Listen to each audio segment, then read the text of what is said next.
नमस्कार दोस्तों, मैं सचिन जादव। आप देख रहे हैं स्टे नेशन। यहाँ मिलती है आपको देश दुनिया की तमाम बड़ी खबरें, वो भी सबसे पहले और सही अंदाज में। लेकिन उससे पहले आप हमें कमेंट बॉक्स में ये जरूर बताइए कि ये वीडियो आप कहाँ से देख रहे हैं। और अगर आपने अभी तक इस वीडियो को लाइक नहीं किया है तो लाइक कीजिए। और हाँ दोस्तों, सब्सक्राइब करना मत भूलिए, क्योंकि यहाँ मिलती है इम्पोर्टेंट न्यूज़ जो सबसे ज़रूरी है। देश के सभी सरकारी और प्राइवेट बैंकों को आरबीआई ने सटीक निर्देश जारी किए हैं। अब से बिना पूरी केवाईसी वेरिफिकेशन के किसी भी नए खाते को तुरंत एक्टिवेट नहीं किया जाएगा। नियम का उल्लंघन करने वाले बैंकों पर भारी जुर्माना लगने की तैयारी हो चुकी है। विपक्ष के नेता राहुल गांधी ने लोकसभा में बेरोजगारी और महंगाई के मुद्दे पर सरकार को घेरा है। उन्होंने आरोप लगाया कि युवाओं को रोजगार देने के सरकारी दावे जमीन पर पूरे नहीं उतर रहे हैं। इस बयान के बाद संसद से लेकर सड़क तक सियासी गर्मी बढ़ गई है। देश भर में साइबर ठगों ने लोगों को डराने का एक नया और खतरनाक तरीका ढूंढ निकाला है। सीबीआई का फर्जी अफसर बनकर लोगों को घंटों वीडियो कॉल पर कैद रखा जा रहा है। नए मामले में एक व्यापारी से लगभग 50 लाख रुपए ठग लिए गए।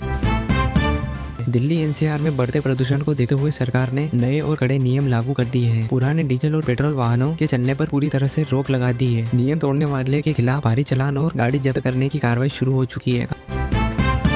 अमेरिका ने H-1B वीजा के आवेदन और अप्रूवल प्रोसेस को लेकर एक बड़ा बदलाव किया है। अब से वहां काम करने के इच्छुक विदेशी टैक्स प्रोफेशनल के लिए क्राइटेरिया और ज्यादा सख्त हो जाएगा। इस फैसले का सबसे सीधा असर भारतीय ITI प्रोफेशनल पर पड़ने की उम्मीद है।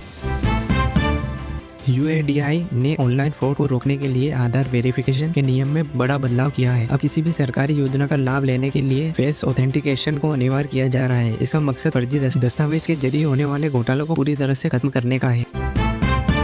उत्तर प्रदेश के मुख्यमंत्री योगी आदित्यनाथ ने एक जनसभा में भू माफियाओं को खुली चेतावनी दी है। उन्होंने साफ कहा है कि गरीबों की जमीन पर कब्जा करने वालों के खिलाफ बुलडोजर की कार्रवाई नहीं रुकेगी। इस बयान के बाद राज्य के प्रशासन ने नए सिरे से निशाना तय कर लिया है। कस्टम डिपार्टमेंट ने इंटरनेशनल एयरपोर्ट पर एक बड़े गोल्ड स्मगलिंग रैकेट का भंडाफोड़ किया है। विदेश से लाया जा रहा लगभग 20 किलो अवैध सोना जब्त किया गया है, जिसकी कीमत करोड़ों में है। इस मामले में 2 विदेशी नागरिक समेत 4 लोग गिरफ्तार किया गया। राजस्थान के कई जिलों में गर्मी की शुरुआत के साथ ही पीने के पानी की किल्लत शुरू हो गई। राज्य सरकार ने स्थिति से निपटने के लिए तुरंत वाटर ट्रेन चलाने का फैसला किया है। उन जिलों पर ज्यादा ध्यान दिया जा रहा है जहां अंडरग्राउंड वाटर लेवल खतरनाक हद तक नीचे चला गया है। नेशनल हाईवे अथॉरिटी यानी NHAI ने देश भर के टोल प्लाजा के लिए नए रेट कार्ड जारी कर दिए हैं। अब से लॉन्ग डिस्टेंस ट्रेवल करने वाले कमर्शियल वाहनों को 5 से 10% ज्यादा टोल देना होगा। हालांकि लोकल प्राइवेट वाहनों को इस नए नियम से थोड़ी राहत दी गई है। प्रधानमंत्री नरेंद्र मोदी ने अपने विदेशी दौरे से लौटने के बाद देश को संबोधित किया। उन्होंने कहा कि भारत की विश्व स्तरीय छवि अब पहले से कहीं ज्यादा मजबूत हो चुकी है। कई बड़े देश अब भारत में नए मैन्युफैक्चरिंग प्लांट लगाने के लिए इन्वेस्टमेंट करने को तैयार हो गए हैं। हेल्थ मिनिस्ट्री की टीम ने एक गुप्त सूचना के आधार पर फर्जी दवाई बनाने वाली फैक्ट्री पर रेड मारी है। यहाँ जीवन रक्षक दवाइयों के नाम पर नकली और सस्ती केमिकल्स का इस्तेमाल किया जा रहा था। पुलिस ने मौके से भारी मात्रा में रॉ मटेरियल जब्त करके फैक्ट्री को सील कर दिया है। बिहार को हाईटेक कनेक्टिविटी देने के लिए एक नया 6 लेन एक्सप्रेसवे के निर्माण को मंजूरी दे दी गई है। ये एक्सप्रेसवे राज्य के बड़े व्यापारिक केंद्रों को सीधे बाकी राज्यों से जोड़ेगा। इस प्रोजेक्ट के लिए जमीन अधिग्रहण का काम अगले महीने से शुरू होने जा रहा है। यूनाइटेड स्टेट ने एक बार फिर रूस और यूक्रेन के बीच चल रहे तनाव पर चिंता जताई है। USA ने दोनों देश से तुरंत युद्ध विराम करके बातचीत की मेज पर आने की अपील की है। इस तनाव की वजह से ग्लोबल सप्लाई चेन पर एक बार फिर बुरा असर पड़ने का खतरा है।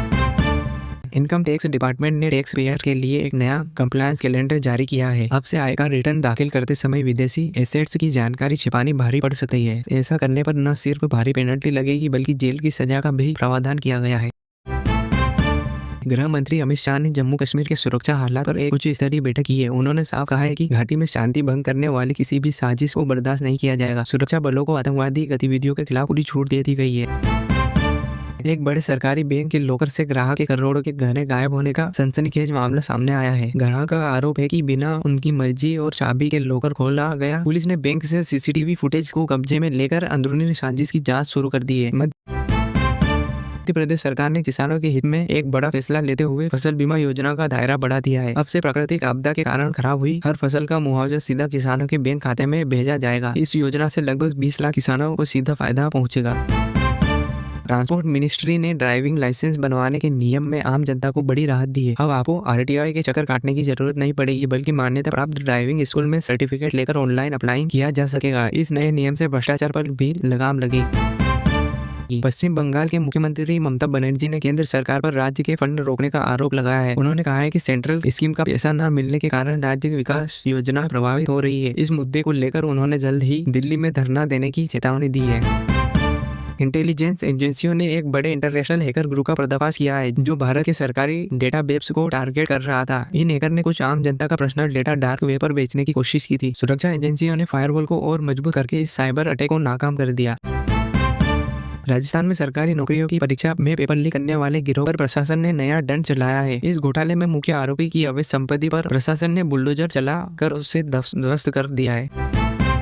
ग्लोबल मार्केट में क्रूड ऑयल यानी कच्चे तेल की कीमत में अचानक बड़ी गिरावट दर्ज हुई। आपके देशों द्वारा प्रोडक्शन बढ़ने के बाद क्रूड ऑयल के दाम नीचे आए हैं। इस गिरावट के बाद भारतीय बाजार में पेट्रोल और डीजल सस्ता होने की उम्मीद है। रेलवे बोर्ड ने सीनियर सिटीजन को मिलने वाली ट्रेन टिकट छूट को लेकर एक नया प्रस्ताव पर विचार शुरू किया है। नए नियम के मुताबिक केवल आर्थिक रूप से कमजोर बुजुर्ग को ही टिकट में रियायत दी जाएगी। इस नियम को अगले वित्तीय वर्ष से लागू करने की तैयारी चल रही है। महाराष्ट्र सरकार ने राज्य में नए उद्योग शुरू करने के लिए सिंगल विंडो क्लियरेंस सिस्टम लागू किया है। अब से किसी भी नई फैक्ट्री या स्टार्टअप को सभी सरकारी मंजूरियों केवल 15 दिन के अंदर मिल जाएगी। इस कदम से राज्य में सरकार के नए अवसर पैदा होने की बड़ी उम्मीद है।